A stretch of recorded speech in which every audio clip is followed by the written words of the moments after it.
L'ingratitude et la cupidité des hommes, telles deux faces d'une même médaille, révèlent les failles d'une nature souvent en proie à l'avidité. L'appétit vient en mangeant et il semble que le cœur humain, instable, ne trouve jamais satisfaction dans l'abondance. Comme le dit le proverbe, l'arbre qui cache la forêt empêche l'homme de voir la richesse des bienfaits qui l'entourent. Dans cette quête effrénée du profit, il oublie que qui sème le vent récolte la tempête, laissant derrière lui un sillage de désillusion et de désespoir. Ainsi, chers amis internautes, il convient de se souvenir que l'eau qui ne coule pas est une eau stagnante et que la gratitude, loin d'être un luxe, est la clé d'une existence épanouie et harmonieuse.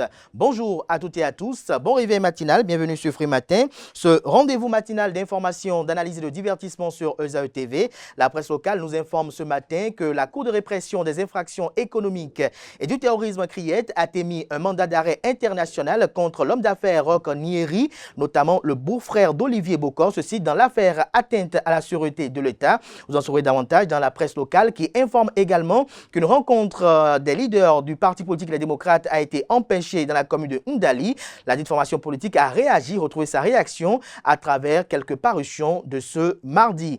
Dans le bulletin matinal d'information qui est présenté par Francis Fahmy, vous aurez à suivre le porte-parole du gouvernement Wilfried Léandre Mbedi qui s'exprime sur le fichier électoral et sur la cité financière, assure également les appréciations de Irénée Agossa au sujet du fichier électoral, notamment l'audit porté par le cadre de concertation des partis politiques de l'opposition. L'Assemblée nationale sénégalaise a un nouveau président. Son identité vous sera révélée au cours de cette matinale. Dans la page des sports, ESAE TV vous propose le résumé de la 10e journée de la Ligue professionnelle. Les deux entraîneurs du match, Loto Popo face à Dadiès, se sont prononcés sur le contenu de leur rencontre. La Fédération béninoise de football scelle un partenariat avec la SPIN. Aneldo vous édifie sur ces différentes actualités sportives. La définition du jour de ce matin avec Kanté Amoussou nous emporte à la découverte de l'expression être de mauvais poil. Juste après lui, on aura droit aux trucs et astuces avec Atifa et Itayo Olafa, qui nous présente ce matin quelques astuces naturelles pour prévenir les signes du vieillissement. Le prénom du jour avec Romaric Djesugo Benou, qui nous présente ce matin les prénommés François Xavier. Les prévisions astrologiques avec Nansirine Fatoumbi. Les natifs du signe Verseau paraissent les plus favorables pour le compte de ce 3 décembre 2024. Natifs du signe, votre esprit créatif et innovant vous permettra de vous démarquer avec beaucoup de chance et de réussite dans vos projets. Juste après cela, chers amis internautes, j'aurais installé pour vous le panel de discussion avec Carles Kitome, Kanté Amoussou, Atifa Olafa et Nansirine Fatoumbi. Ce matin, ce sera une histoire qui tourne autour d'un fiancé et son fils à maman qui ont une relation pas du tout cordiale. Juste après cela, chers amis internautes, en fin d'émission, j'aurais installé pour vous l'invité matinal de ce matin à la personne de Angela Peja, qui est journaliste spécialiste en communication pour la santé, écrivaine. Elle est là ce matin pour nous édifier sur son dernier ouvrage intitulé « À l'encre de nos silences ». Voilà plus ou moins, chers amis internautes, la trame de l'émission de ce matin. Juste après l'instant pub qui vante les mérites de l'ESAE, on se retrouve pour la une des journaux.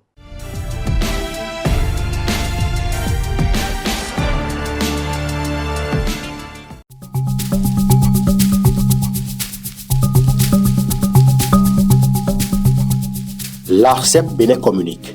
Chers abonnés des réseaux de téléphonie, l'ARCEP Bénin vous informe qu'à partir du 30 novembre 2024, les numéros de téléphone au Bénin passeront de 8 à 10 chiffres. Pour compter de cette date, vous êtes invité à observer les comportements ci-après. Pour tout usage, précédez de 01 le numéro habituel quel que soit le réseau. Mettre à jour les numéros associés à tous vos comptes sur les plateformes et tout support de communication. L'ARCEP Bénin vous rassure que ce changement n'entraîne aucun frais à payer par les abonnés. Vous pouvez mettre à jour automatiquement votre répertoire téléphonique à l'aide des applications gratuites disponibles en téléchargement sur les plateformes. Appelez gratuitement le 131 ou le service client de votre opérateur pour tout renseignement complémentaire. Bonjour à nouveau, chers amis internautes. Nous démarrons cette une des journaux comme il est de coutume par le quotidien Maison, le quotidien béninois d'information générale et d'analyse, l'informateur qui ce matin en manchette nous affiche présidentielle de 2026.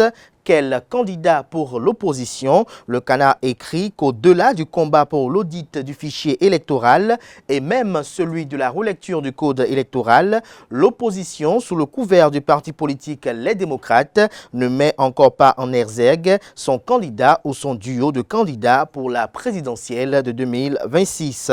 On constate la même chose du côté de la mouvance présidentielle. Seulement là, on peut oser dire que la consigne émane des patrons des deux blocs, notamment au niveau de la mouvance présidentielle de Patrice Talon, au niveau de l'opposition de Thomas Boni-Yahi. Retrouvez l'analyse de la rédaction de l'Informateur à la page 3 de sa livraison de ce matin. On peut lire également à la une de l'Informateur de ce mardi matin, parenté responsable, au-delà des lois, l'implication des hommes. L'article qui vous renseigne est à lire en page 4. Élection des membres de l'Assemblée consulaire, l'inscription des candidats démarre ce jour, informe l'Informateur. Politique nationale, de nouveaux rapprochements entre partis de la mouvance que comprend du titre, élément de réponse en page 6.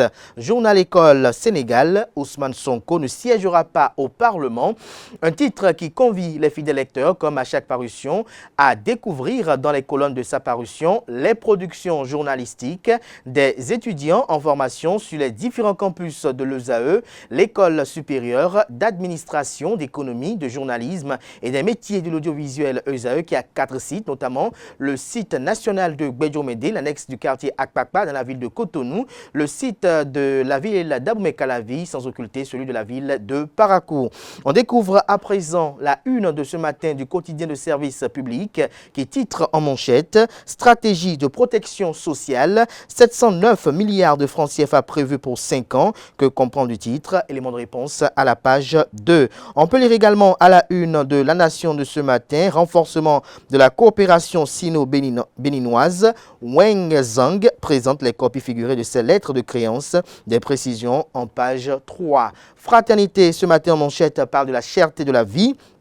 Un dossier est consacré à cette actualité. Le Canada titre que la galère titre sur la galère des ménages, Marieta Gourodolou, Marieta Gourodobou, j'y arrive, Marieta Gourodobou, je cite, le Bénin a un potentiel agricole largement sous-exploité, fin de citation, Maurice Ouenou, je cite à nouveau, il faut réduire le gaspillage post-récolte, fin de citation, retrouver des précisions sur le dit dossier aux pages 3 et 7.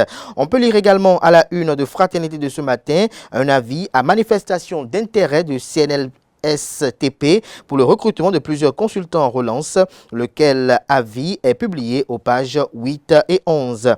Préparation des Vodou Days 2025 au Bénin, le président communal CNCVB Racine Atiémé réfectionne les temples de fétiche du département du Mono. Il s'agit bel et bien du prêtre vaudou, notamment en la personne de Togbe Yedi. On découvre à présent le matinal qui titre en manchette examen en plénière de la loi de finances exercice 2025 jeudi prochain.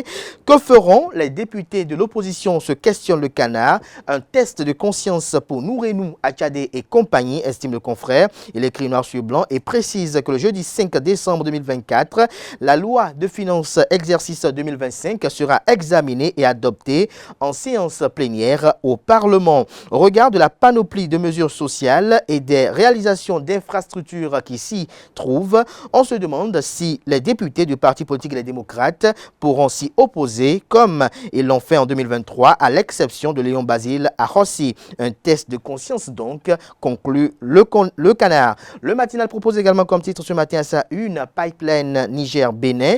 Le 7e navire chargé de brut nigérien a pris le large, la frontière toujours fermée. Matin libre à présent, visite du rapporteur spécial des Nations Unies au Bénin.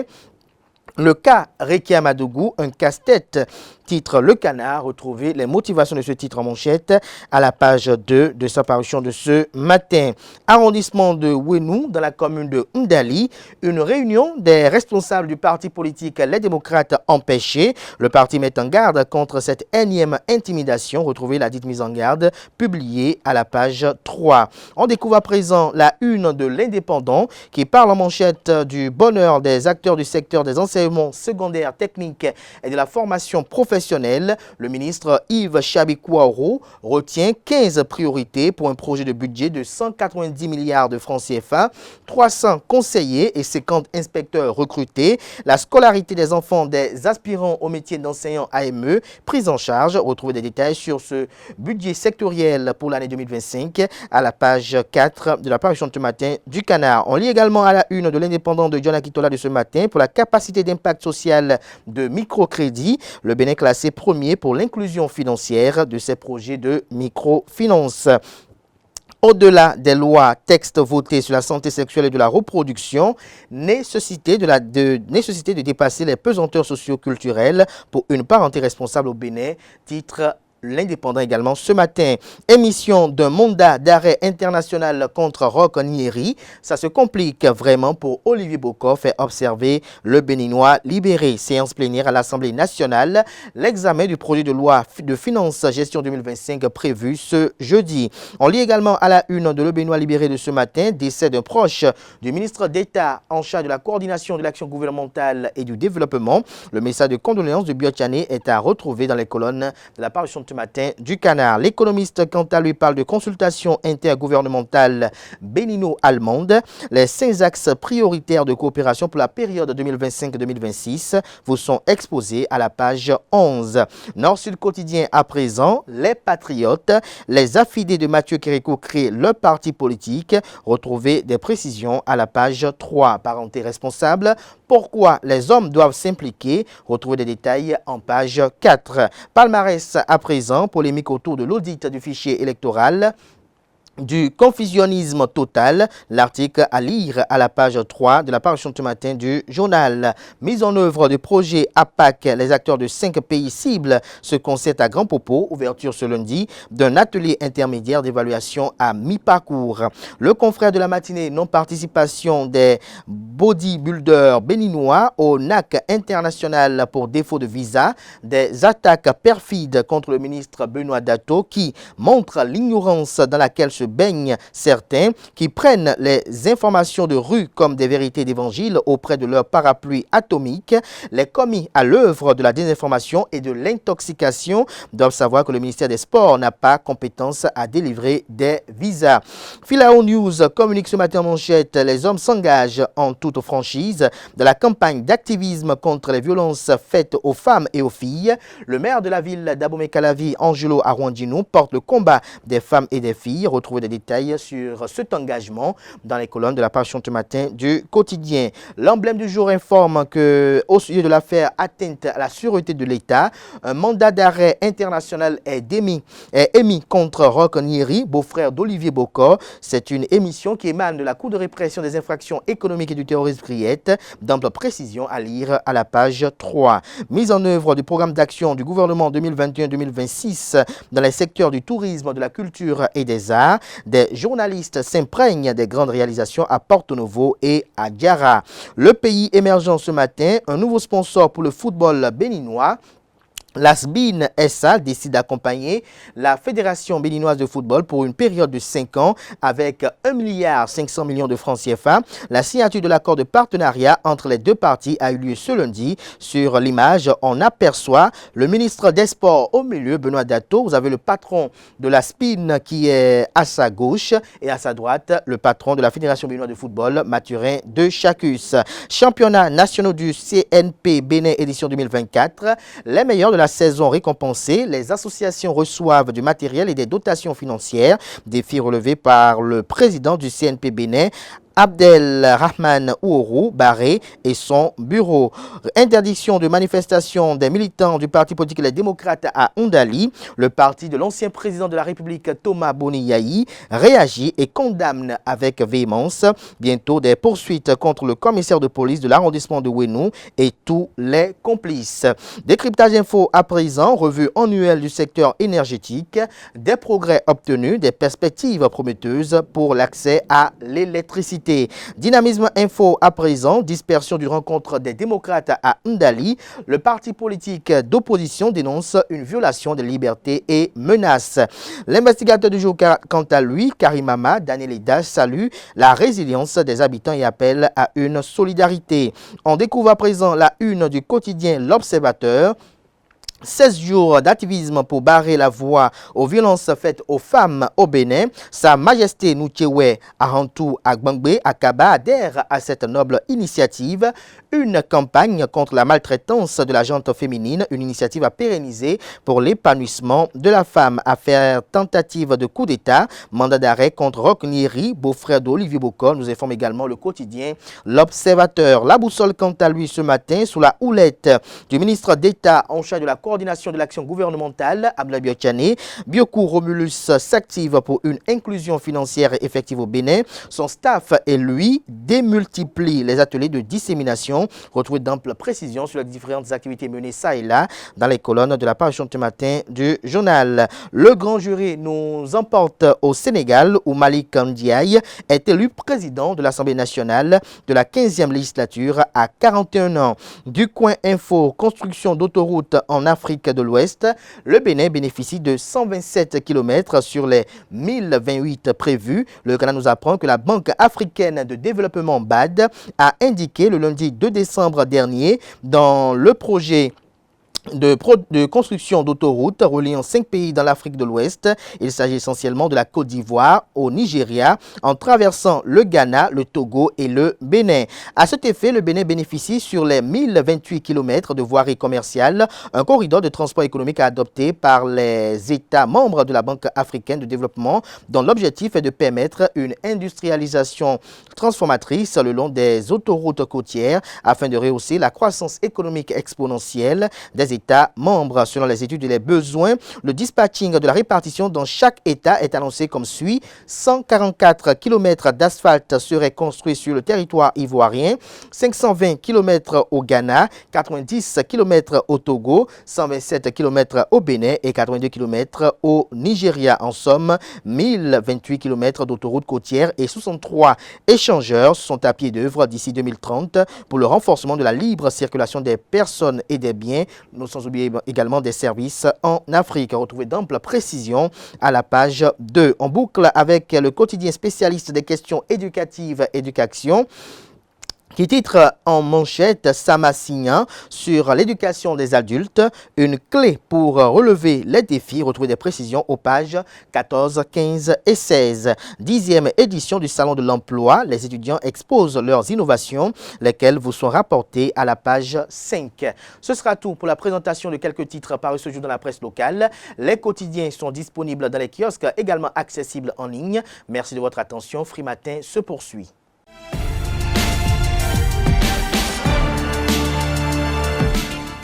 Le bulletin matinal d'information avec vous, Francis Fahami, bonjour. Bonjour, merci d'être là ce matin. Bonjour à Wanel Dou. Bonjour. Merci d'être là pour la page des sports. On démarre ce bulletin matinal d'information par le porte-parole du gouvernement, Wilfried Lianoubedi, qui s'exprime au sujet du fichier électoral, de l'audit du fichier électoral. Exactement, à toutes et à tous, bonjour. Dans une sortie médiatique ce dimanche 1er décembre, le porte-parole du gouvernement, Wilfried Lianoubedi, a réaffirmé l'engagement du gouvernement à soutenir l'audit du fichier électoral demandé par l'opposition malgré les réticences de certains partis de la mouvance présidentielle. Suivons ensemble ces propos au micro de Osias Sounouvou et Éric Deguenon. Ça n'est pas qu'une profession de foi. La profession de foi est advenue en novembre 2023, lorsqu'à la rencontre avec une délégation d'un des partis d'opposition, la question de l'audit de ce fichier a été évoquée et le chef de l'État a dit « Moi, si c'est ce que vous voulez, j'y adhère ». Et il a dit, pour que cela soit bien entendu, que c'est vous qui menez votre audit. Et donc, on ne va pas faire grief au gouvernement d'avoir pipé peut-être les jeux. Vous choisissez qui vous voulez comme expert, pourvu que nous ayons la certitude que ce sont des experts et c'est des gens qui ont des états de service. Et pour le reste, on accompagne. Bien, malheureusement, on a attendu 1 an avant d'avoir un retour de nos amis avec une offre pour le processus. Le chef d'État ayant reçu ça a dit, moi j'avais déjà donné mon accord, je réitère cet accord. Et c'est lui qui a demandé au garde des Sceaux de rencontrer justement le cadre de concertation et de leur signifier formellement son accord et celui du gouvernement qui a été consulté, je le précise, en Conseil des ministres sur la question, pour dire, on est d'accord, maintenant il vous appartient de nous fournir les CV de ceux que vous considérez comme étant les experts en la matière, et puis après ça, nous, le reste. Le reste, pour ce qui concerne les débats politiques, parce que ce cadre de concertation a proposé, par exemple, qu'il y ait un comité politique autour, Absolument. avec des représentants de l'opposition, de la mouvance, de la société civile. Dans les discussions entre partis, les prises de position des uns et des autres, ça, c'est pas l'affaire du gouvernement. Nous, on sait que quand ils seront prêts, ça coûte tant, on a arbitré avec eux, voilà l'argent, faites le processus. Pour qu'à l'arrivée, personne ne puisse dire, oh, cette liste, elle était mauvaise, c'est pour ça que j'ai perdu les élections. Quand les gens auront perdu, ils auront perdu à la régulière, et nous souhaitons qu'ils en prennent acte. Ce n'est pas les partis politiques, me semble-t-il, de la mouvance qui ont demandé cela. Mais l'idéal, c'est de voir tout le monde autour de la table. Je crois aussi que ça n'est pas indispensable. Si ces partis n'ont pas de grief contre ce qui est fait, et au thème de la loi, moi j'ai lu le communiqué de l'UPR, argumenté en droit et en logique, qui explique pourquoi ce parti ne s'associe pas à la démarche. Le fait pour ce parti ou un autre de ne pas s'associer à la démarche n'empêche pas le cadre de concertation de l'opposition de mener son travail. Et le gouvernement est prêt à cela. Ce n'est pas parce qu'un parti qui soutient le pouvoir dit « je ne me sens pas concerné par ce sujet » que le gouvernement va tirer prétexte de cela pour dire « je n'accompagne plus ceux qui ont demandé à le faire ». Donc le gouvernement, je vous réitère, la disponibilité du gouvernement, et le chef de l'État a instruit formellement pour que, une fois qu'ils ont balisé le terrain avec le garde des Sceaux, les moyens qui doivent être mis à leur disposition soient mis à leur disposition. On reste toujours dans cette émission spéciale au cours de laquelle le Wilfried Léon Ndoumbedji, porte-parole du gouvernement, aborde également la construction de la cité financière. C'est exact. Lors de cet entretien, voilà, il n'a pas occulté de se prononcer sur les projets de construction en cours, notamment la construction d'une cité financière, un projet phare du programme d'action du gouvernement béninois. On le suit à nouveau. Mais qui vous dit qu'il faut que ça finisse forcément avant 2026? Non, le gouvernement a fait l'option de ne pas faire d'éléphant blanc. Le Bénin, non, attention. Un éléphant blanc, c'est un projet qui est abandonné, faute de moyens, ou parce que l'entrepreneur a déserté et le chantier, il est abandonné. Un chantier qui se poursuit au-delà d'un mandat, alors même que les moyens ont été mobilisés, personne ne peut le qualifier d'éléphant blanc. Oui, mais si l'initiateur du projet n'est plus là pour suivre la... Non, la ça n'en fait pas un éléphant blanc. L'initiateur, il n'est pas là. L'État, c'est une continuité. Et l'État, le Bénin en tout cas, est éternel. Oui ou non? On veut faire une cité. Par contre, ce qui doit vous intéresser, c'est quelle est l'utilité. Justement, pourquoi aller vers la création d'une cité financière? Nous sommes en train de moderniser le pays, ça se constate. Nous modernisons la ville. Les spécialistes parlent de requalification urbaine de nos villes. Et Cotonou, on voit bien comment ça se présente aujourd'hui. Et à l'intérieur, notre approche a consisté aussi à identifier des zones spécialisées. On a une cité sécurité et défense qui est en construction, à côté de la cité ministérielle. On a le quartier culturel et créatif de Cotonou, qui va être vraiment un hub où l'activité créative va prendre corps et s'émanciper. On a cette cité financière qui va se mettre en place aussi, qui est une zone dédiée où vous aurez les sièges des institutions à vocation financière, qu'elles soient nationales ou internationales. Donc, un environnement dédié. Et celui qui va là, il sait que lui, il va pour faire ses courses, ses diligences liées à. C'est un peu ça. Et donc, ça va faire au sein de un écrin dédié à ces questions-là. Et je crois que ça n'est pas si mauvais que ça d'avoir de ces zones à l'intérieur de notre ville. Et ça renforce par ailleurs l'attractivité et la curiosité aussi des gens de savoir qu'on peut avoir sur le continent une ville aussi bien organisée où les secteurs sont délimités et que ça fonctionne normalement.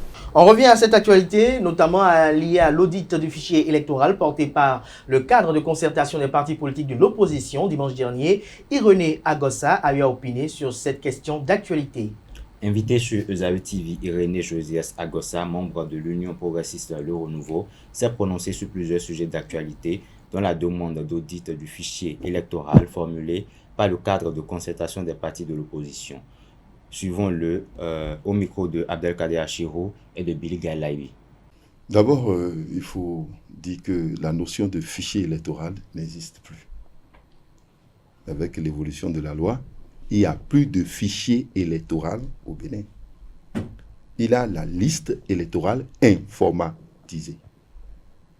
Donc, nous avons évolué dans le processus. Donc, nous n'avons pas un fichier électoral. Nous avons une liste électorale informatisée et qui est gérée par l'ANIP. Et ceux qui, aujourd'hui, se retrouvent dans l'opposition et qui veulent auditer le fichier, donc ils ont certainement mal utilisé le mot. Donc, ils peuvent dire qu'ils veulent auditer peut-être la liste électorale informatisée. Et si on veut parler de liste électorale informatisée, il n'y a aucune liste électorale informatisée à l'heure où nous parlons. C'est aussi simple. Donc, on ne peut pas auditer ce qui n'existe pas. Et mieux, si je vais dans le passé, les mêmes avant 2023 ont été déjà à l'ANIP pour aller vérifier la fiabilité du processus. Il y avait le vice-président Éric Woundété, il y avait Jean-Baptiste Elias qui était à la tête du comité et qui représentait la société civile, où ils ont été déjà contrôler, vérifier la fiabilité du processus qui conduit à l'établissement de la liste électorale. C'est-à-dire que de la liste électorale informatisée, la LEI. Donc, ils n'ont pas dit quelque chose, ils n'ont pas vu quelque chose de mauvais. C'est le même processus qui continue. C'est le même processus. Donc, il n'y a pas de refus au niveau du parti UP Le Renouveau, ni au niveau du BR. Le BR et UP Le Renouveau se sont mis seulement dans la logique de la légalité républicaine, en se fondant sur les lois actuelles. Donc, techniquement, on ne peut pas dire aujourd'hui qu'on peut faire l'audit d'une liste, d'un fichier électoral. Non. Le fichier, entre-temps, tout ça est terminé. Donc, ce qui est important et qu'il faut comprendre dans ce processus avant que je nous laisse la parole, c'est quoi? C'est que c'est la NIP qui gère tout aujourd'hui. Il y a plusieurs compartiments de la gestion de notre vie au niveau de la NIP, au niveau des actes de naissance, de tout ce qui a comme aujourd'hui la facilité d'obtention des casiers judiciaires, c'est au niveau de la NIP. Donc, le fichier électoral, ce qu'ils veulent, en fait, si nous allons parler de fichier, c'est en fait, c'est l'état civil national de ceux qui ont 18 ans et plus. C'est l'ANIP qui extrait cela et qui met en place pour qu'on aboutisse à la liste électorale informatisée. Donc, ils ont constaté ça en 2023. En 2023. Et presque les mêmes personnes. Donc, on ne sait pas ce qu'ils veulent aujourd'hui. Non, bon, les inquiétudes, on peut en avoir. Mais il faut rester dans la logique de la loi. S'il y a eu modification au niveau des hommes qui gèrent l'ANIP, ça ne veut pas dire que la procédure a changé.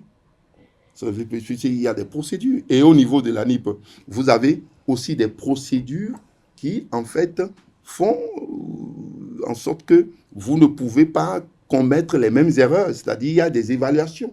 Quand vous avez des process, vous avez des niveaux d'évaluation qui permettent de savoir si l'ensemble fonctionne. Ça, là, c'est interne à toute forme de process. Donc, ça existe au niveau de l'ANIP. Le problème qu'ils ont, vous ne le constatez pas. Ils ont un problème lié à ce qu'ils sont en train de penser depuis 2019. Une messe d'action de grâce a été dite au sein de l'église du christianisme céleste de Convier Centre. En effet, les fidèles de l'église du christianisme céleste, la parole guérissante de Dieu, de Convier Centre, ont célébré ce dimanche 1er décembre la 4e édition de la messe d'action de grâce. La célébration a démarré par une marche avant de chuter sur la paroisse située dans l'arrondissement de Toba, dans la commune d'Abomey-Calavi. Le film avec Quentin Amoussou et Arnaldo. C'est dans cette ambiance que les fidèles de l'église du christianisme céleste de la parole guérissante de Dieu de Convier Centre ont rendu grâce à Dieu, une célébration qui revêt une importance cruciale.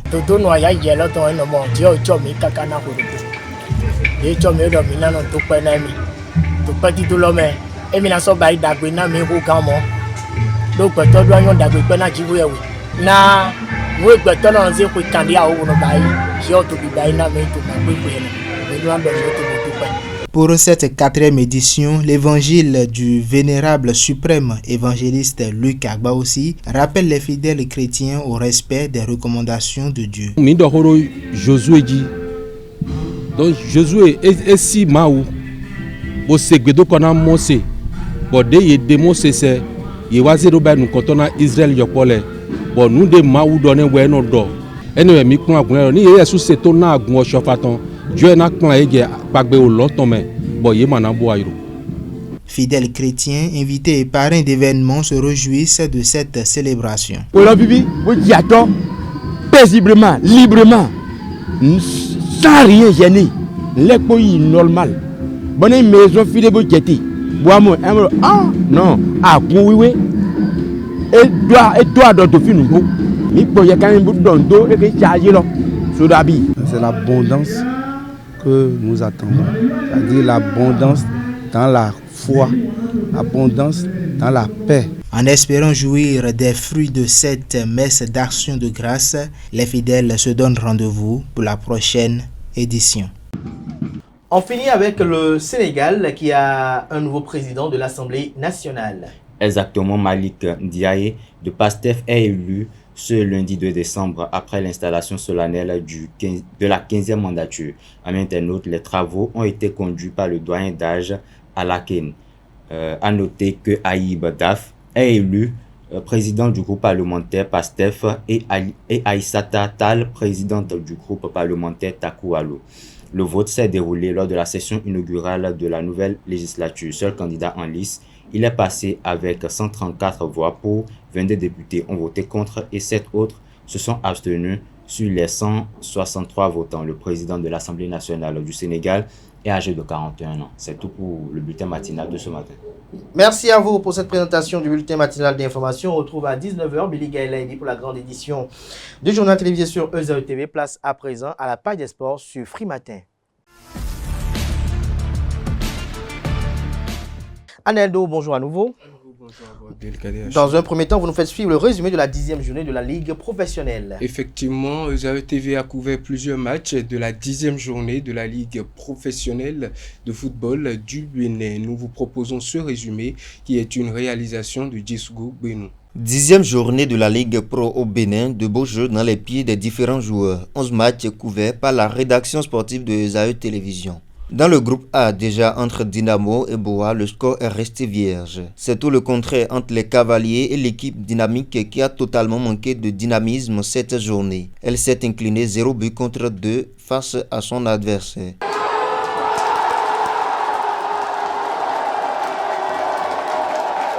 Les Panthères qui dévorent l'équipe de Savalou sur un score de 2 buts contre 1. L'espoir est toujours permis. À en croire la prestation des Savalois qui portent désormais une lourde responsabilité.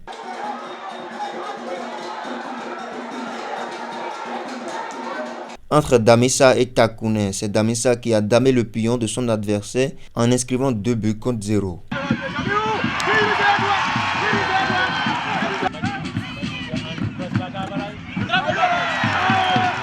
Bekekou Bléchine face à Dynamo d'Aboumé qui a pu s'imposer 1 but contre 0 dans une rencontre de forte sensation.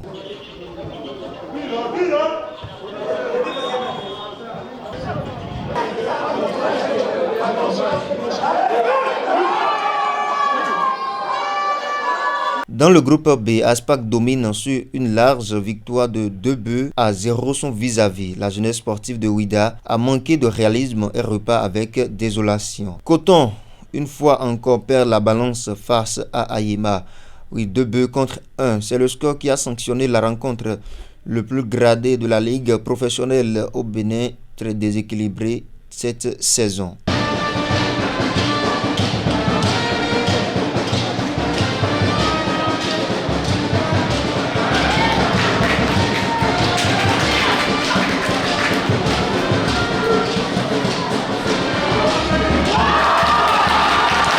Dadje contraint au partage avec Loto Popo. Les Dragons et la jeunesse sportive de Pobé se quittent sur respect, un but partout. Même résultat entre les Requins qui n'ont pas pu concrétiser face aux étoiles filantes. Enfin, pour la Sobemap et l'AS Police, les deux équipes se quittent dos à dos sur un score de 1 but partout. Il a fallu attendre les dernières minutes du temps réglementaire pour que l'AS Police s'invite dans le filet de son adversaire avec une belle réalisation de coup de coin exécuté qui trahit la vigilance du gardien de but et se retrouve au fond.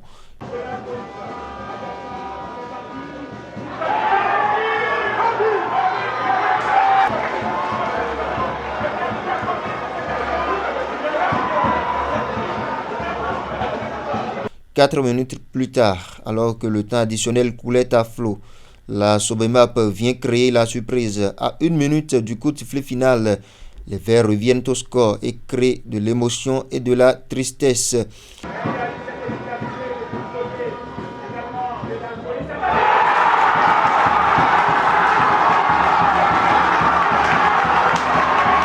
Fin de match, elles repartent toutes avec des points égaux. Dans les autres rencontres, Abeille joue le nul face à Buffle. Les Audio Boys également face à Real Sport, 0 but partout.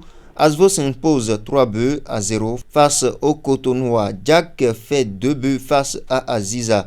Nul et vierge entre Bané Gansé et AS Tonnerre.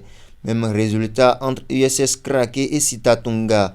Le classement se présente comme suite. Groupe A, Dadje 23 points, Dynamo d'Abomey 20 points, Panther FC 19 points, USS Kraké 19 points, Audio FC 16 points, Loto FC 15 points, Espoir de Savalou 14 points, Buffle 14 points également, Banigansé 13 points, Takounen 12 points, Damissa et AS Tonnerre 11 points partout, Abeille 10 points, Bois de Sinandé 9 points, également Dynamo de Parakou compte 9 points au compteur, Beke FC 8 points, Dynamique FC 7 points et Real Sport compte dernier de la liste 4 points. Groupe B à présent, Aïma FC 20 points au compteur, Dragon FC 20 points également, AS Sobimap 18 points, JS de Pobé 18 points, Coton FC 15 points, AS Police 15 points également, USS Kraki 14 points, Adjidja FC 14 points également, Avrancourt Omnisport 14 points, JS de Ouida 14 points, Asvo 13 points, Aspac 11 points, Aziza FC 10 points, AS Cotonou 10 points également, Sitatunga 10 points, Jeunesse Athlétique de Ketou 10 points, Requin 7 points et Étoile Filante 6 points au compteur. Voilà amoureux du Curon, la quintessence. Les deux entraîneurs du match Loto Popo face à Dadje se sont prononcés sur le contenu de leur rencontre. Le derby de la poule A a opposé Dadje Football Club à Loto Popo le samedi 30 novembre 2024 dans le cadre de la 10e journée de la Ligue professionnelle de football du Bénin. Au terme de la rencontre, les deux équipes se sont séparées sur le score de parité de 2 buts partout. Les deux entraîneurs se sont prononcés sur le contenu de leur rencontre. Suivez leurs impressions au micro de nos reporters. Mes analyses sont très amères parce que déjà en première mi-temps on menait 2-0 et en deuxième mi-temps on s'est fait rattraper et par le score alors qu'on pensait faire le maximum en première mi-temps et ce qu'on n'a pas su peut-être respecter les consignes. On était dans l'euphorie, on pensait que le match était fini et bien il y avait un penalty, ça a donné des ailes à l'équipe adverse qui n'est pas aussi une petite équipe. Ils ont poussé, ils ont arraché l'égalisation. Donc tout n'est pas parfait au niveau des joueurs, même à notre niveau peut-être. On était aussi très nerveux dès le début de la partie, surtout que le staff adverse nous provoquait tout le temps. On devait rester encore plus concentré, plus professionnel. On n'a pas bien fait le jeu, ce qu'il fallait à ce niveau. On est tombé aussi dans leur piège et on s'est fait rattraper au score. Je pense qu'on n'a pas tout fait parfaitement. Je pense que nous avons fait le match que nous devrons faire. Vous savez, en première période, notre plan de travail, c'était de mettre Zurka certes dans une position qu'il n'avait pas l'habitude de jouer, c'est-à-dire comme excentré, parce que le match passé, il nous a beaucoup aidé sur le plan offensif. Et aussi, on savait que l'équipe adverse, c'est une équipe qui essaie de sortir le ballon depuis derrière. Donc, nous avons besoin des hommes costauds devant pour les presser. On les a pressés. Et on a joué notre jeu. Malheureusement, sur 2 faits de jeu, et ils arrivent à nous mener à 2-0. En deuxième période, l'option qu'on avait prise en première période n'est plus factible, donc on devrait changer les donnes. Changer les donnes, c'est quoi? C'est mettre Zulka dans sa position naturelle et mettre des joueurs offensifs, ce qu'on a fait. Quand on avait vu qu'il y avait encore d'options de revenir au match, on a fait sortir Hassan qui était un peu épuisé pour mettre encore un intérieur à sa place. À un certain moment même, on a débuté la deuxième période en du 4-4-2 pour remonter. Je pense même, si ce n'était pas ce fait de jeu que l'arbitre nous expulse Bouladi à un moment où nous dominons le match, je pense que ce serait du 3-2 ou bien du 4-2 en faveur de notre propos. Mais tout compte fait, on a pu gérer ces 15 dernières minutes en infériorité numérique et pour venir de loin et sortir ce point dans un match où vraiment on nous avait donné tous morts contre le leader. Donc pour vous dire que c'est un point où on ne va pas cracher. Le ridicule c'était de perdre ici chez nous devant le leader 2-0 ou 3-0. Les gosses l'ont bien compris, le discours était bien compris à la mi-temps. Donc je pense qu'il faut féliciter les joueurs et surtout aussi être content de la présence aujourd'hui de notre président qui nous a donné beaucoup de force. La Fédération béninoise de football scelle un partenariat avec la SBIN. La Fédération béninoise de football a signé ce lundi 2 décembre 2024 un accord de partenariat avec la SBIN à travers sa marque Celtis. C'était au cours d'une cérémonie fort simple marquée par la présence du président de la FBF, Mathurin Dechacus, du directeur général de la SBIN, Omar Gueye Ndiaye, du ministre des Sports Benoît Dato, des membres du comité exécutif de la Fédération béninoise de football, des membres du CODI de la SBIN, des joueurs de l'équipe nationale et des présidents des ligues professionnel de football. Très heureux, le président Mathurin Dechacus a salué cet acte qui vient à point nommé pour booster le football béninois. Il n'a pas manqué de remercier le chef de l'État Patrice Talon pour sa vision éclairée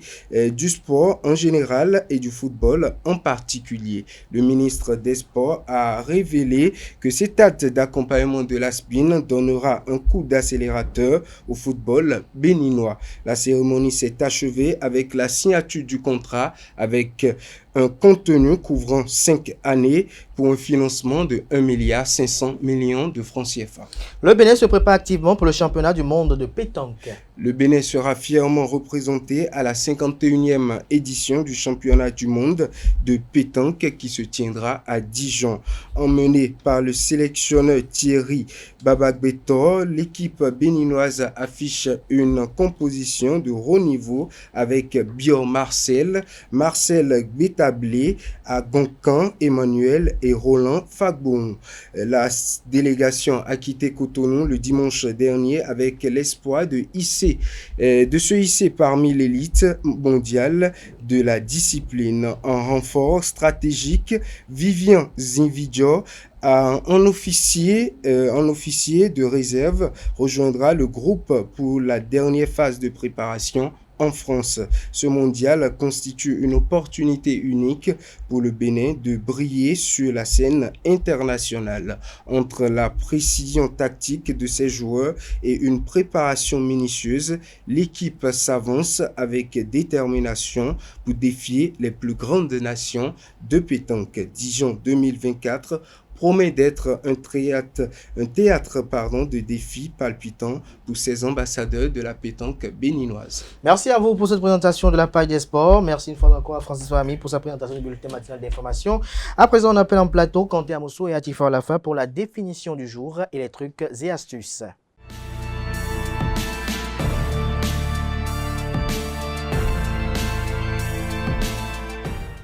La définition du jour avec vous, Kanté Amousso, bonjour. Merci d'être là. Bonjour à vous, Atifa Olafa. Bonjour, Abdelkader. Merci d'être là pour les trucs et astuces. Ce matin, l'expression, c'est être de mauvais poil. Effectivement, il arrive à tout le monde d'être de mauvais poil. Simplement, certains l'expriment plus ouvertement que d'autres. D'accord, mais que signifie concrètement être de mauvais poil?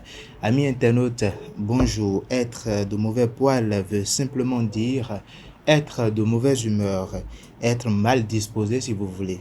Alors de même, être de bon poil signifie être de bonne humeur. Autrement dit, quelqu'un qui est de mauvais poil est a priori une personne à éviter. Mais pourquoi est-il question de poil ? Quel est le rapport entre l'humeur et le poil? Amis internautes, on vous apporte quelques détails sur l'origine de cette expression. Alors, on poursuit. D'où vient l'expression française « être de mauvais poil » ? Les poils sont une partie du corps visible à l'extérieur, ça il faut le noter. Alors chez les animaux qui en ont, les poils constituent en quelque sorte leur pelage, c'est-à-dire une sorte d'enveloppe externe. De ce fait, le poil est l'une des premières choses que l'on aperçoit chez un être vivant qui en possède. L'humeur d'une personne, c'est-à-dire sa disposition affective, se détecte souvent rapidement quand elle interagit avec elle. L'expression « être de mauvais poil » pour conclure aurait pour fondement ce point commun entre le poil et l'humeur, le fait d'être l'une des premières choses perceptibles chez l'autre. Et voilà, c'est tout pour la définition de ce matin. Merci à vous, Quentin Moussou, pour cette présentation qui nous apporte un plus ce matin. Merci de rester avec moi. On retrouve Atifa Alafa pour les trucs et astuces.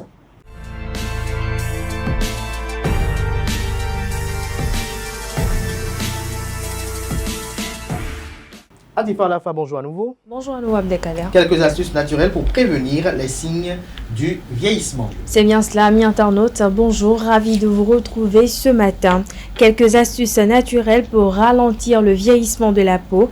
Amis internautes, vous venez de passer la trentaine et des signes de vieillissement de la peau apparaissent. Rides, ridules et peut-être même des taches brunes.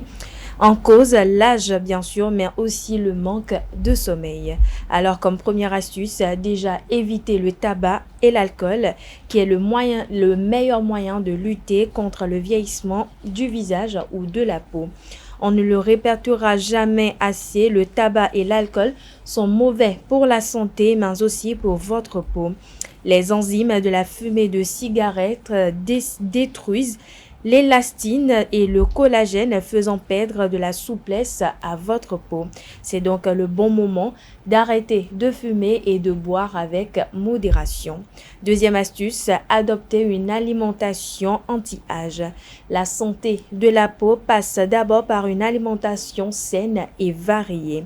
Pour retarder le vieillissement de la peau, privilégiez les aliments antioxydants riches en oméga 3 et en vitamines A, C et E.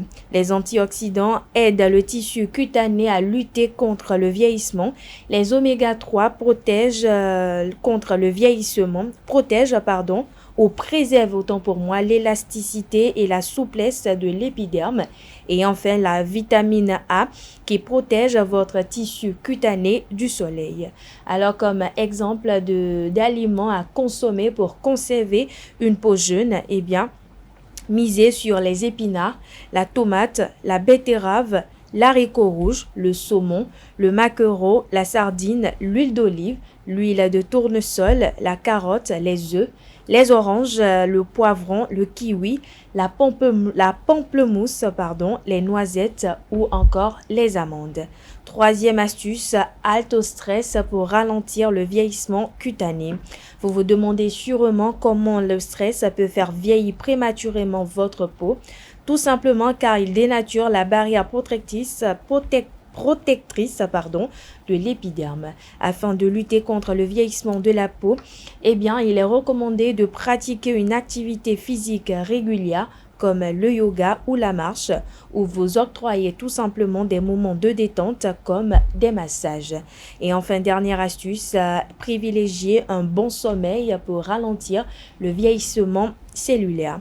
Avoir un sommeil réparateur est important pour être en forme et pouvoir mener vos activités à bien.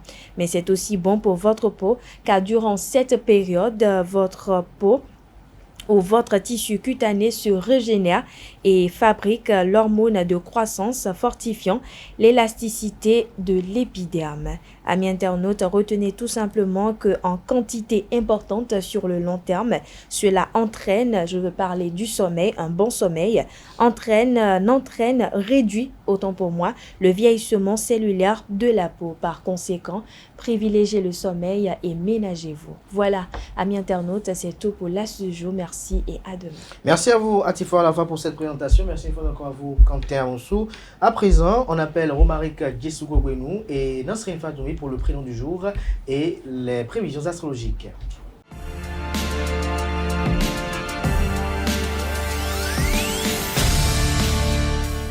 Le prénom du jour, Romaric Djessougou-Gwenou, bonjour. Bonjour, Belkade. Bonjour. Bonjour, Ben. Bonjour. Bonjour. On vous sent un peu pas vif ce matin. Il arrive. Ça arrive, c'est ça. La vie, elle est faite de cela également. Nasrin Fatoumi, bonjour. Bonjour, Abdelkader. Aussi faible aujourd'hui aussi? Ça va aller. Ça va aller. Alors ce matin, on parle de François Xavier. Oui, amis internautes, bonjour à vous. Le prénom François Xavier, vous le savez, est d'origine arabe et latine. Il est dérivé de Francus et veut dire tout simplement une personne libre. On retrouve parmi les prénoms dérivés de François Xavier, Javier. De plus, le fête a eu lieu le 3 décembre. Bien évidemment, nous sommes le 3 décembre aujourd'hui de l'an 2024. Personnalité du prénom, une personnalité ambitieuse. Voilà ce qu'évoque François Xavier. Il est donc opiniâtre. François Xavier est aussi volontaire. Il est déterminé, mais a parfois tendance à paraître assez imprudent. Se mettre au défi ne lui fait pas peur. Cela lui permet d'atteindre ses objectifs qu'il se fixe. Enfant, François Xavier, il n'apprécie pas le désœuvrement et est régulièrement au travail. Il apprécie les activités cérébrales comme les casse-têtes. Les François Xavier célèbrent de partout dans le monde. Nous en avons quelques exemples pour vous ce matin. Il s'agit, amis internautes, de François Xavier de Bourbon-Parme. Il est militaire des années 1889 et 1977. François Xavier de Maison, acteur et humoriste des années 1973, ou encore François Xavier Louis-Henri Gaëtan. Prénom dérivé de François Xavier, nous avons Francisco, nous avons François Xavier, nous avons François Xavier écrit tout simplement avec OI et nous avons Xavier, B-I-E-R à la fin. Bon anniversaire donc à tous nos amis François Xavier, à tous ceux qui soufflent de plus une bougie aujourd'hui. Merci à vous, Romaric Djessougou-Gwenou, pour cette présentation. Une pensée spéciale à François Xavier Noumon, qui, si il était encore de ce monde, aurait soufflé une bougie de plus ce jour. Toutes nos condoléances à la famille de l'illustre disparu, que de là-haut il veille sur sa petite famille et sa tendre fille. Chers amis internautes, Frimateur se poursuit. On retrouve Nasrin Fatoumi juste après ce jingle pour les prévisions astrologiques.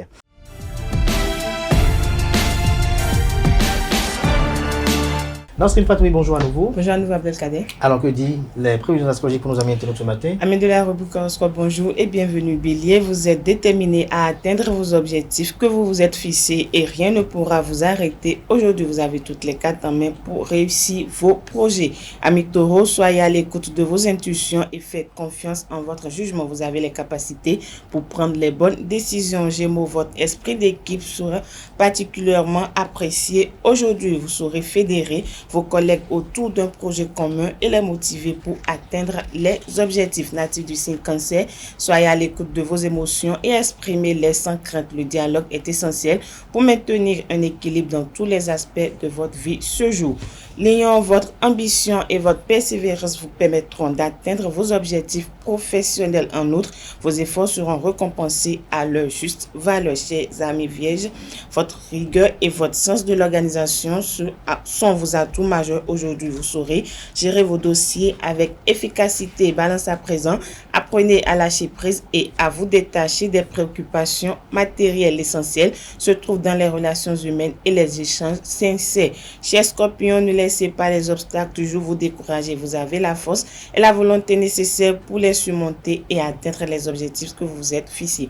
Si vous êtes du signe Sagittaire, entretenez votre curiosité et votre soif de connaissance en vous intéressant à de nouveaux sujets et en partageant vos découvertes avec votre entourage. Amis Capricorne, votre persévérance et votre sens des responsabilités sont vos atouts majeurs aujourd'hui. Votre carrière est sur la bonne voie. Avant-dernier signe du zodiaque Verseau, votre esprit créatif et innovant vous permettront de vous démarquer. Vous avez toutes les chances de réussir dans votre carrière aujourd'hui. Pensons pour finir, exprimez vos émotions et vos ressentis sans crainte, car cela vous permettra de mieux comprendre vos besoins et de renforcer vos liens avec votre entourage. Voilà, Abdelkader, amis internautes, c'est tout pour le message des astres de ce mardi matin. Merci à vous, Nasrine Fatoumi, pour cette présentation. Merci une fois encore à vous, Romaric Djeskou-Benou. Place à présent au panel de discussion.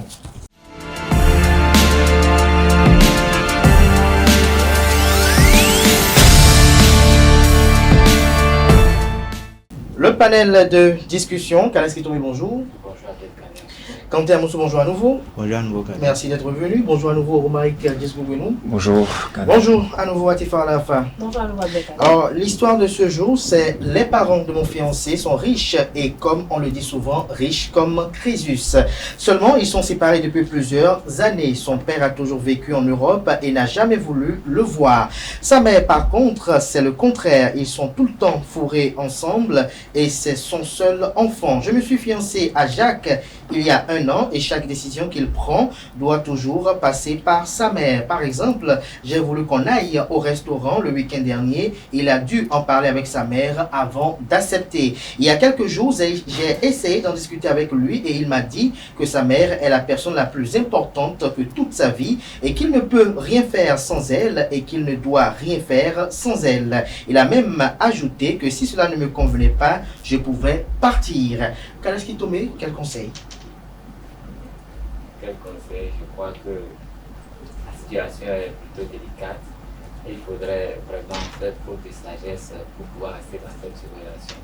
Mais je dirais que rien n'est impossible. Si elle veut être dans cette relation, elle saura se faire sa place parce que entre la mère et l'enfant, forcément il y aura un moment où les deux vont devoir se séparer un peu et lui laisser un peu de place. Donc si elle tient vraiment à ce homme, c'est à elle d'être patiente et de savoir vraiment accepter d'abord et l'homme et sa maman, et quand elle va vraiment comprendre tout ce qui se passe à ce niveau, elle pourra se faire accepter comme la deuxième fille de la maman et donc il y aura un peu de problème. Atifa, à la fin, accepteriez-vous être avec un fils à maman? Non. Pourquoi? Pourquoi? Un fils à maman, cela suppose que la maman est pratiquement le socle de la relation, c'est-à-dire c'est elle qui guide la relation. C'est elle qui guide la relation. En tant que je ne sois pas avec ma belle-mère, je sois avec mon mari, mon homme, mon fiancé.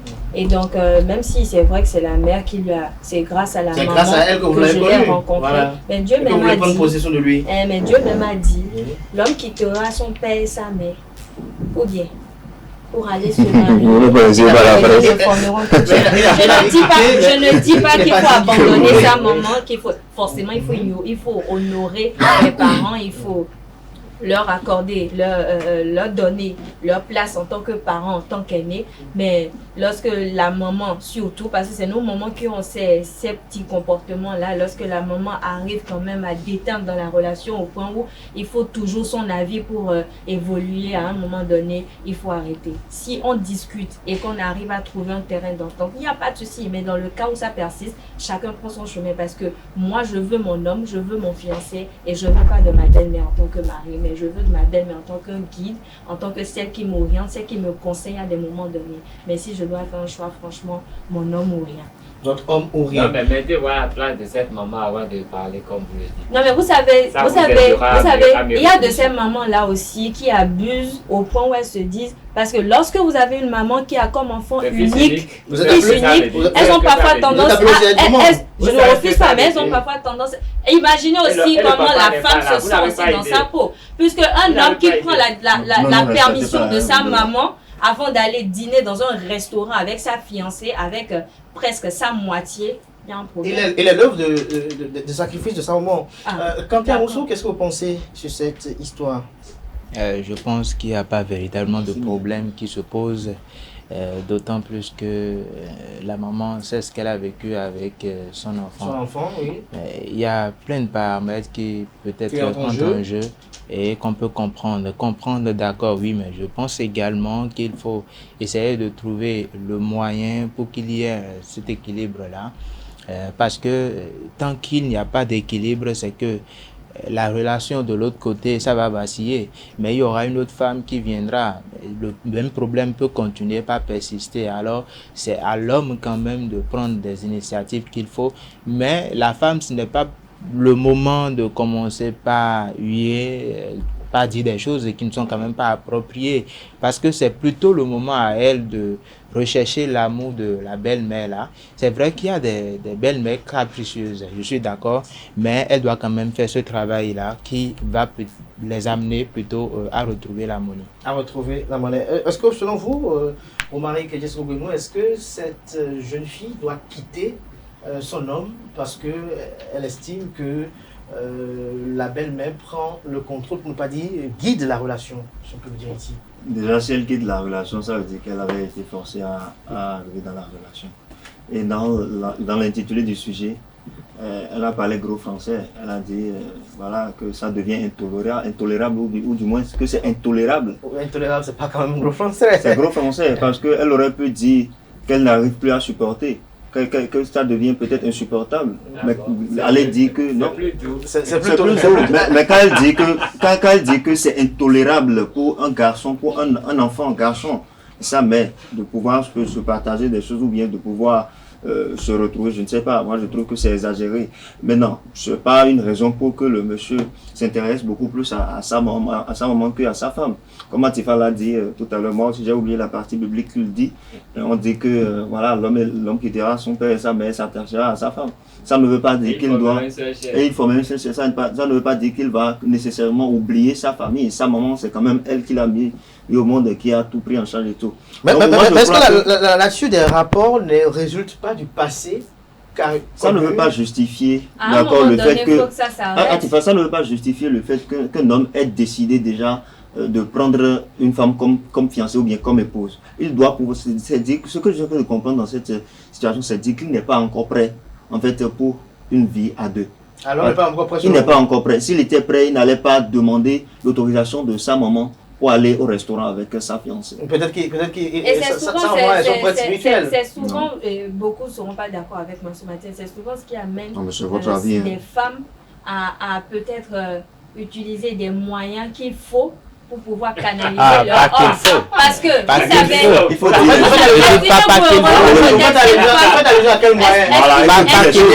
vous le recrutez, c'est pas qu'il faut forcément.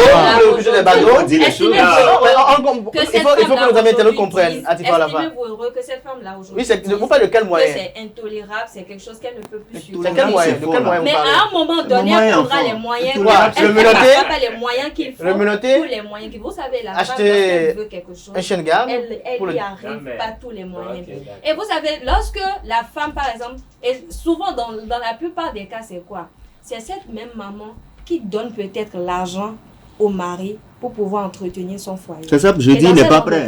Qu'est-ce qui se passe? Moi, je veux un homme responsable, un homme qui s'assume, qui prenne des responsabilités, qui prenne les devants pour montrer que oui, pas forcément qu'il est le chef de la famille, mais c'est lui qui gère, c'est lui qui est au devant des choses. Mais lorsque l'homme que j'ai comme mari ou comme fiancé se met à chaque fois doit aller, et c'est le genre de mari qui va peut-être raconter même des débats à leur femme, à leur propre maman pour dire ah, ma femme elle est ci, ma femme elle est ça. Et c'est ce qui amène les belles-mères à se mêler de tout et de rien dans le couple et sans le savoir d'une façon ou d'une autre créer des problèmes qui peut-être mettent en péril la relation. Et ça franchement, je ne sais pas si beaucoup de femmes peuvent supporter ça. Thérèse Kitome, est-ce que pour vous c'est un péché pour une maman de s'intéresser à la vie de couple de son enfant? Mais là, c'est pas la maman qui s'intéresse. Je crois qu'elle a plein droit. Je ne sais pas. Je suis surpris que ce soit la dame de ce plateau qui tient ce genre de propos. Les femmes, elles veulent tout. De toute façon, vous avez toujours été surpris par moi mes propos. Quand je dis la vérité, vous dites que je fais l'hypocrisie. Alors, je dis pourquoi vous voulez tout. Vous voulez le mari pour vous. Demain, vous voudrez l'enfant pour vous. En oubliant, c'est vous là qui allez encore combattre la femme de votre garçon plus tard. Vous savez, dans la vie, il faut savoir faire la part des choses. Vous vivez avec un enfant unique.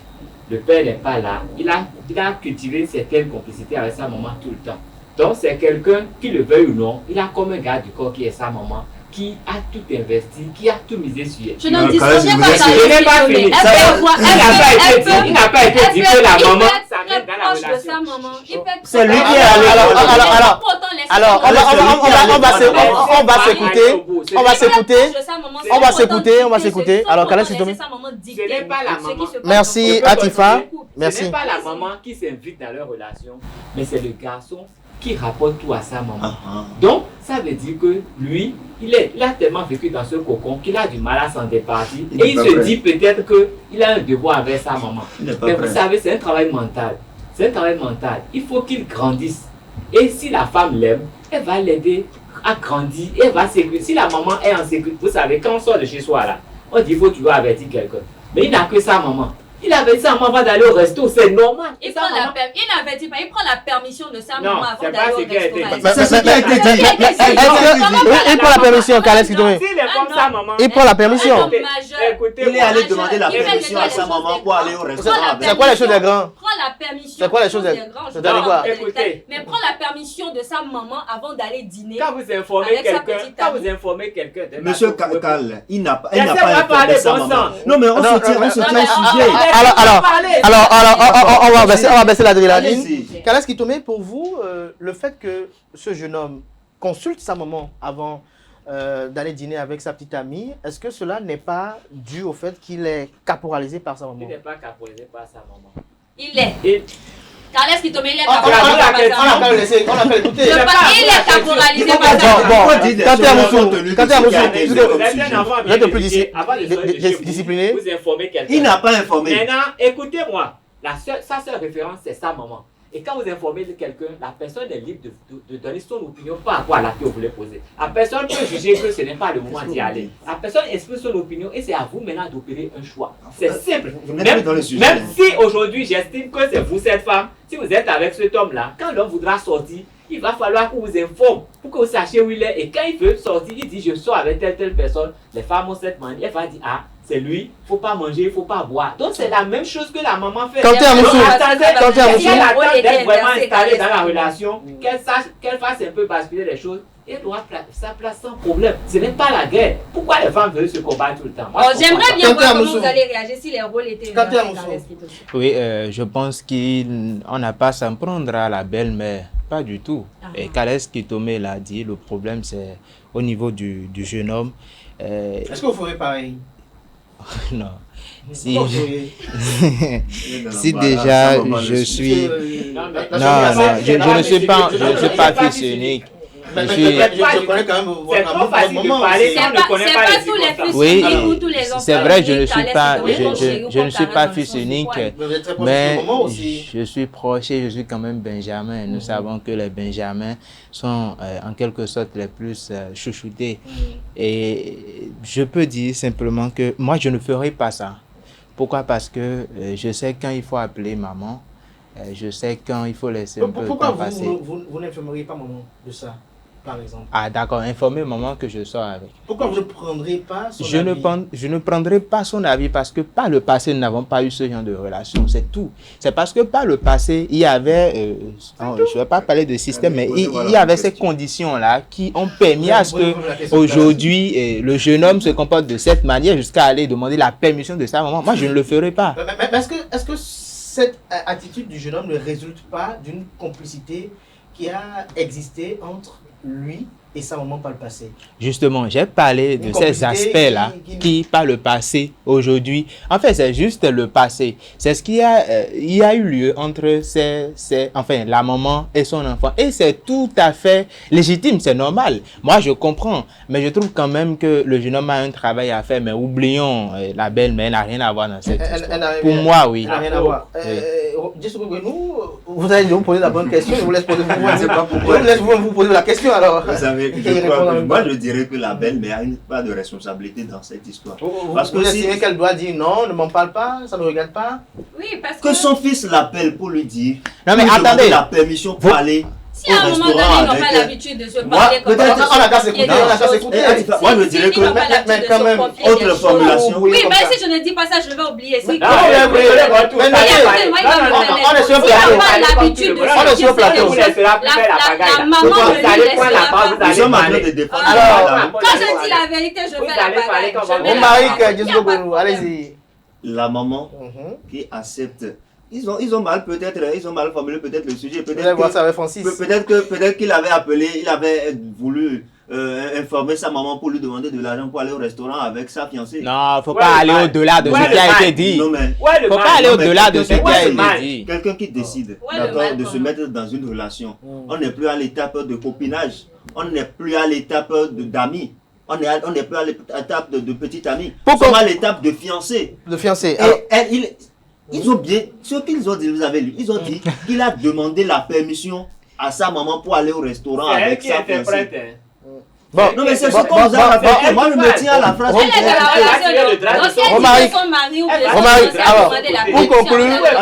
Posez-moi la question.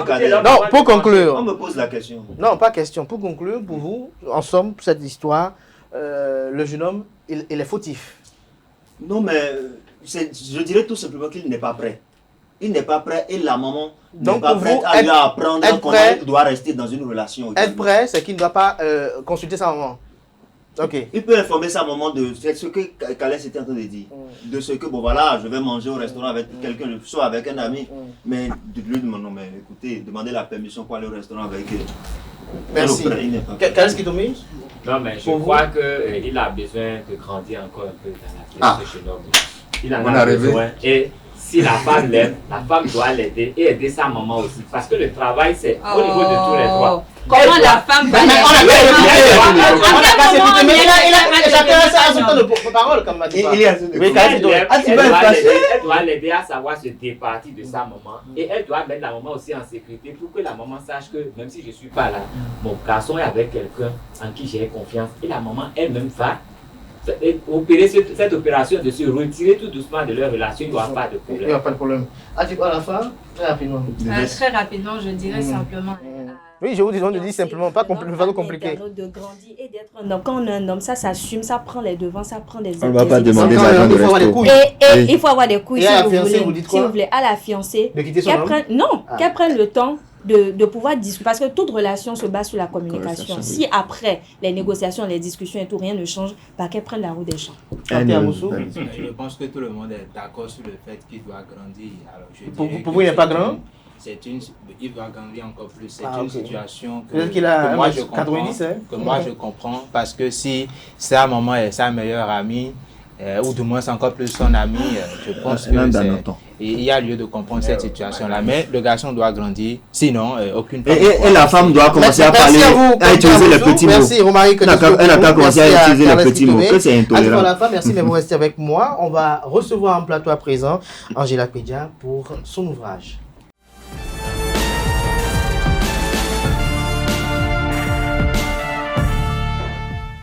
L'invité de ce matin, ce frais-matin, Angela Pédia, bonjour. Bonjour. Merci d'être des nôtres ce matin sur EZAE TV. À la femme, merci d'être resté. Bonjour à nouveau. Bonjour à nouveau. Angela Pédia, qui est journaliste, animatrice, spécialiste en communication de la santé, vous êtes écrivaine.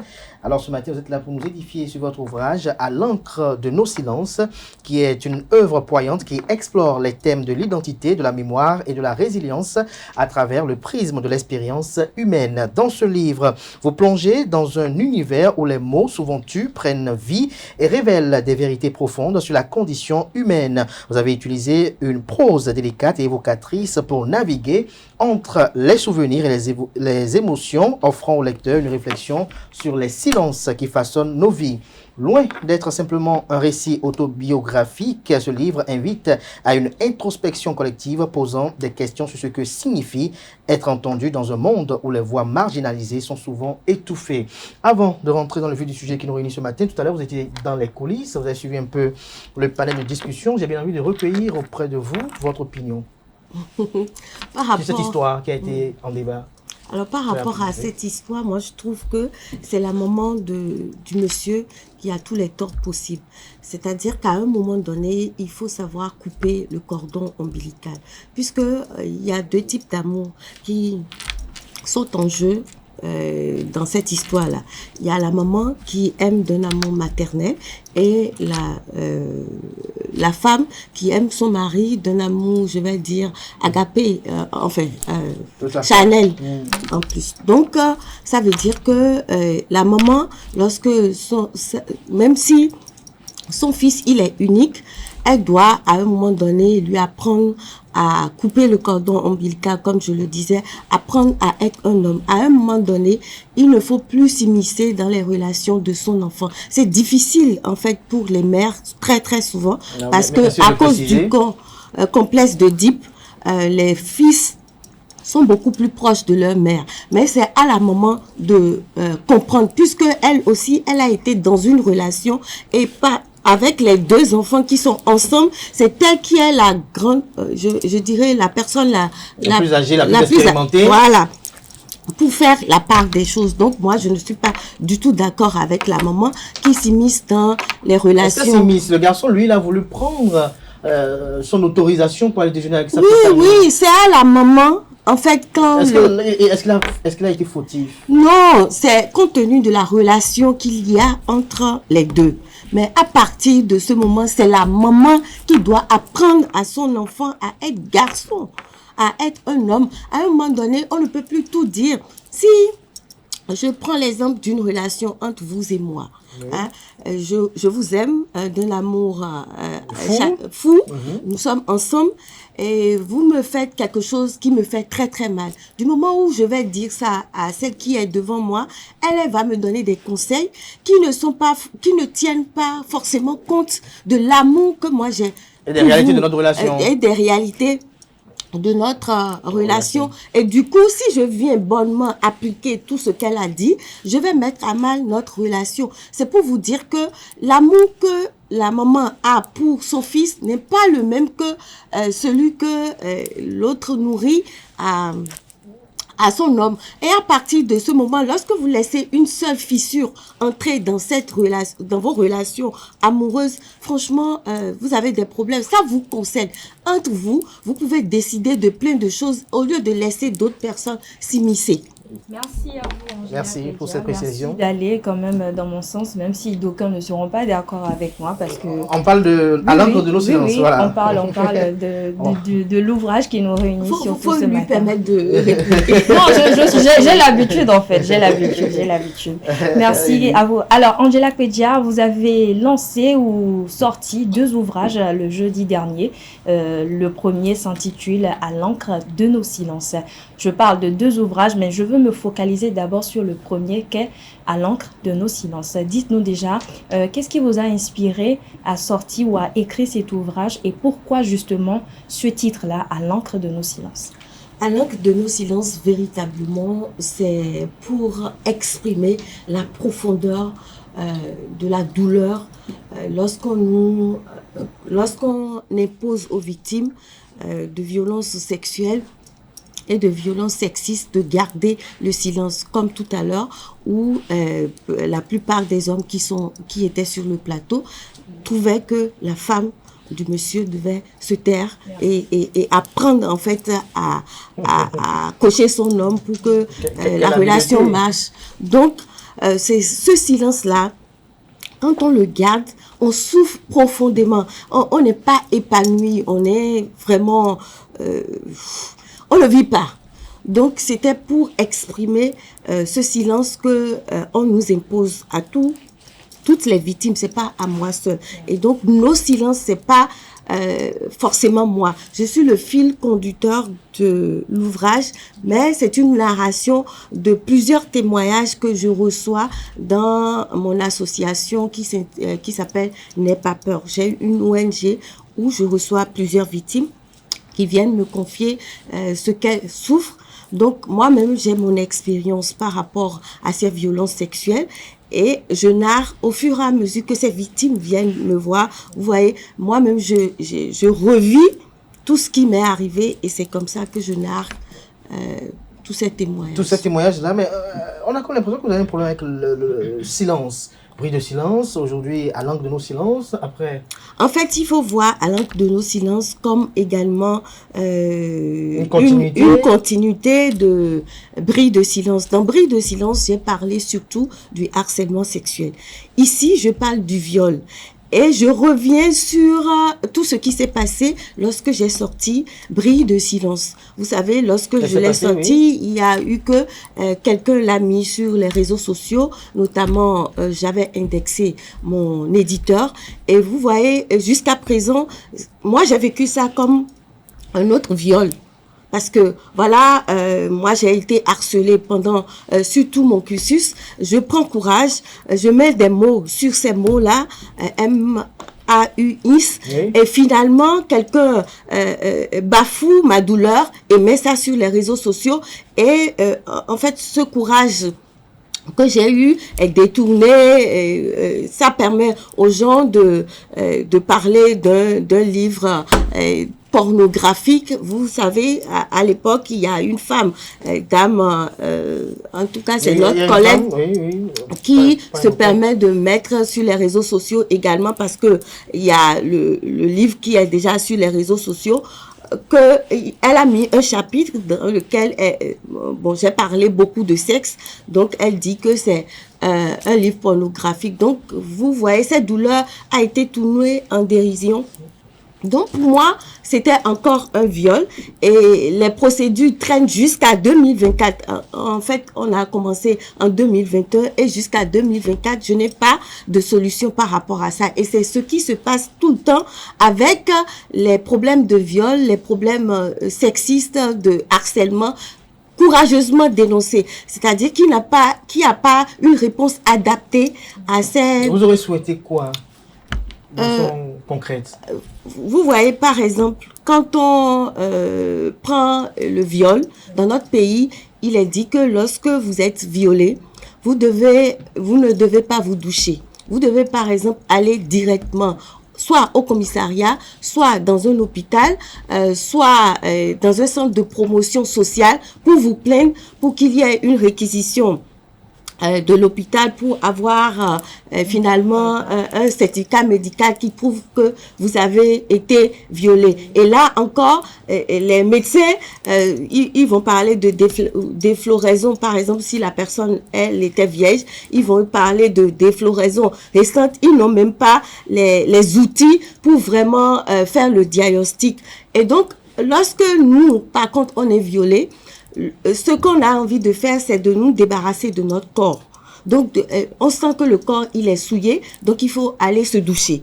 Voilà que sur le plan national, la réponse voudrait que vous ne vous douchiez pas et que vous allez dans un commissariat où le gars, il viendra dire que parce que vous avez des formes généreuses, c'est normal que les hommes se comportent comme ça avec vous. Donc, ce que moi, j'aurais voulu, c'est par exemple ce qui se fait chez les anglo-saxons où c'est le monsieur, le présumé auteur de l'agression sexuelle qui va prouver qu'en fait, il n'a pas il n'est pas l'auteur de cette agression sexuelle. Parce que dire à quelqu'un qui a été violé, même le harcèlement, vous savez que c'est très subtil. Aujourd'hui, quand on rentre, par exemple, dans un bureau, on vous interdit d'avoir le portable. Vous le savez très bien.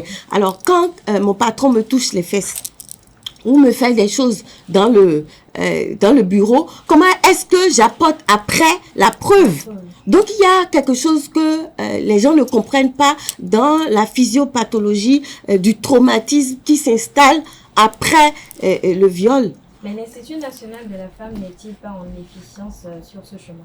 C'est ce que je suis en train de dire. Je ne suis pas du tout d'accord avec comment les choses se passent au niveau de l'Institut national de la femme. Vous savez, aujourd'hui, l'emprisonnement du présumé auteur ou bien l'amende qu'on lui exige de payer l'amende dommages et intérêts, et puis ensuite parfois on dit règlement à l'amiable, parfois on oblige la victime à épouser son bourreau.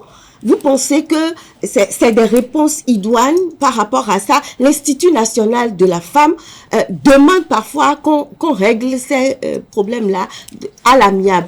Imaginez quelqu'un qui a une grossesse après le viol. L'Institut national de la femme n'est pas capable de l'accompagner à recourir aux soins d'avortement. Et on dit que non. Vous pensez que quand il y a ce fait-là, il faut avorter On ne dit pas il faut avorter.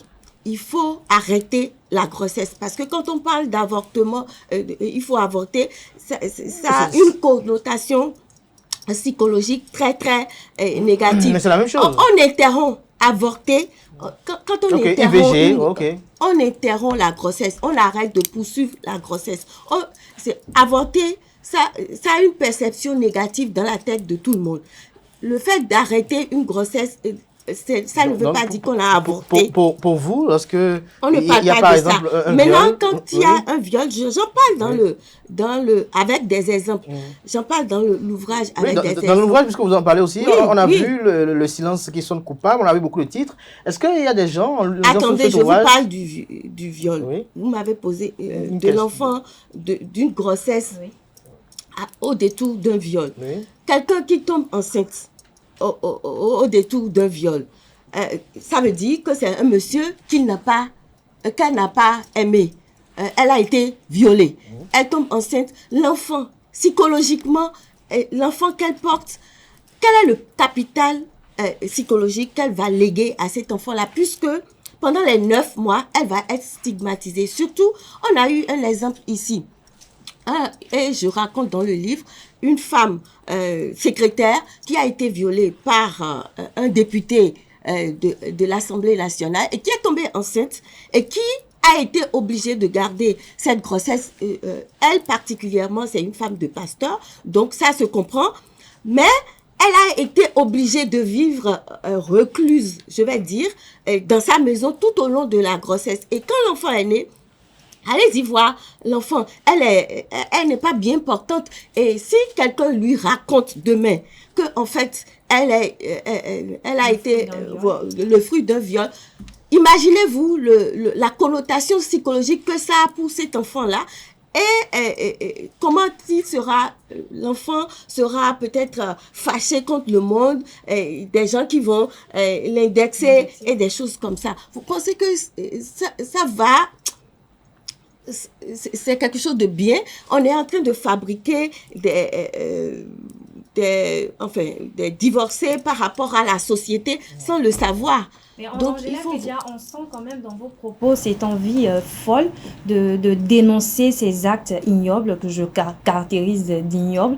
Mais dites-nous, durant la période où vous avez écrit cet ouvrage, quelle est la plus grosse difficulté que vous avez traversée? Est-ce qu'il ne vous est pas arrivé à des moments donnés, puisque ce livre en question est basé sur des témoignages des victimes des agressions sexuelles, est-ce qu'il ne vous est pas arrivé à un moment donné de douter un peu quand même de certains témoignages pour savoir si peut-être ces personnes-là ne le font pas pour d'une façon ou d'une autre ternir l'image de quelqu'un ou juste figurer dans cette ouvrage? C'est justement ce pourquoi moi j'ai écrit le livre. Parce que cette lutte ne se fera pas sans les victimes elles-mêmes. Il faut donner de la voix. Parce que vous ne savez, vous qui n'avez pas vécu des choses comme ça, vous ne savez pas ce que ça représente pour une victime. Il y a des femmes comme vous qui mettent toujours en doute le fait qu'on puisse être violé. Il y en a qui disent qu'on ne peut pas être violé, tout simplement parce qu'elles veulent avoir une stature de femme mariée ou de femme digne et des choses comme ça. Alors que le traumatisme, quand vous êtes violé, par exemple, ce qu'on nous montre à la télévision, ce n'est pas exactement ça. On va montrer des femmes qui sont en train de se débattre, ne pas vouloir qu'on les viole. Non, non, non. On est figé. On est traumatisé à vie. Donc, dans mon association, j'ai une psy. Elle s'appelle Amel Abadagan, qui fait le point du traumatisme psychologique que la personne a vécu et qui arrive en fait à faire la part des choses. Et moi-même, Angela, j'ai été violée à 5 ans par mon oncle. Après, c'est un frère utérin qui l'a fait. Et puis, après, dans ma profession, comme ça, il y a des médecins qui m'ont fait boire des choses et qui ont abusé de moi. Tout ça, pourquoi mettre ça en doute? Je reconnais qu'il y a des femmes, notamment au niveau du harcèlement sexuel, qui parfois veulent rendre des comptes, parce que je ne dénie pas le fait que aujourd'hui certaines femmes pensent que le fait d'être belle suffit pour avoir tout à ses pieds, et donc qui vont aller profiter de leur beauté en griffe pour provoquer des hommes et après venir rendre des comptes. Je suis très d'accord avec ça. Mais ma difficulté au détour de l'écriture n'a pas été ça. Ma difficulté a été de revivre tout ce que moi-même j'ai vécu. Figurez-vous que quand j'ai écrit ce livre et que j'étais à l'édition, quand je devrais corriger, moi-même je ne savais pas. Mais quand j'ai fini de corriger, j'étais incapable de me relever, de marcher. Pendant toute une soirée, j'ai perdu ma mobilité. J'ai appelé mon kiné qui m'a donné quelques astuces qui n'ont pas marché. J'ai dû appeler quelqu'un pour m'amener un médicament. Et c'est bien après, quand lui m'interrogeait, qu'il a compris que j'ai revécu psychologiquement sans en être consciente, tout ce que j'ai écrit dans le livre. Donc, c'est ce qui a été difficile pour moi à l'écriture. Angela Koudia, dites-nous, est-ce que certaines personnes en lisant À l'angle de nos silences peuvent se reconnaître? Les lieux ont été changés, non, les lieux n'ont pas été changés. Les noms ont été changés. Donc, ces personnes qui se sont mal comportées peuvent, à des moments donnés, se reconnaître parce qu'ils savent qu'ils ont fait. Parce qu'ils savent qu'ils ont fait. Et quel procédé aviez-vous pour authentifier les témoignages que les victimes vous ont fait? Est-ce que parfois vous ne soupçonnez pas, au-delà de la réalité qui existe véritablement et que tout un chacun nous dénonçons, qu'il peut y avoir une victime ou bien une personne qui se dise victime et qui veuille nuire à la réputation de quelqu'un? C'est ce qui fait mal. Je viens vous dire que j'ai été violée. Non. Et vous me... Attendez. Oui. C'est ce que vous êtes en train de faire. Et vous me demandez... Pourquoi est-ce que je n'ai pas crié? Pourquoi est-ce que c'est maintenant que je parle? Est-ce que c'est vrai? Vous voyez, c'est ça qui fait que nous sommes obligés de garder un silence qui nous traumatise et qui nous enfonce, qui ne nous donne pas la possibilité de vivre. Et dans l'ouvrage, je vous amène au départ à Canal Olympia, qui est d'ailleurs à côté de vous ici, où moi j'étais en train de présenter un discours sur mes viols que j'ai eu. Il y a une fille dans la salle qui fait une crise d'angoisse. Vous savez ce que c'est qu'une crise d'angoisse? Elle tombe en syncope. En fait, ça là, ça trompe, madame. Ça trompe. Elle entend le mot viol et elle tombe. Il y a un problème. C'est-à-dire que vous n'imaginez pas ce que c'est que le traumatisme. Est-ce à dire, Angela Koudia, que ces témoignages que vous relatez à travers cet ouvrage est une façon de faire de la thérapie, quand on sait que parfois il est difficile de pouvoir mettre les mots? Pour moi, c'est de la thérapie. Et pour les victimes aussi, c'est de la thérapie. Quand elles arrivent à s'ouvrir à quelqu'un qui est empathique, bienveillante, à les écouter, à ne pas les juger, à ne pas mettre en doute ce qu'elles sont venues raconter. Il s'agit de vies humaines. Quelqu'un qui tombe, madame, je vous ai posé une question. Il y a des réactions qui ne trompent pas. Est-ce que vous saviez ce qu'on n'entend pas? Crise d'angoisse. Moi, je ne l'avais jamais vécu. Mais je sais qu'aujourd'hui, j'ai du mal à rester dans l'ombre d'un homme.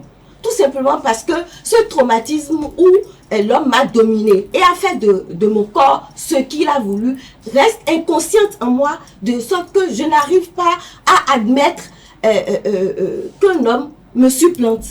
Et c'est pas parce que je le veux. Moi-même, j'ai été éduquée à croire que l'homme, je vais me marier. D'ailleurs, je me suis mariée à 23 ans.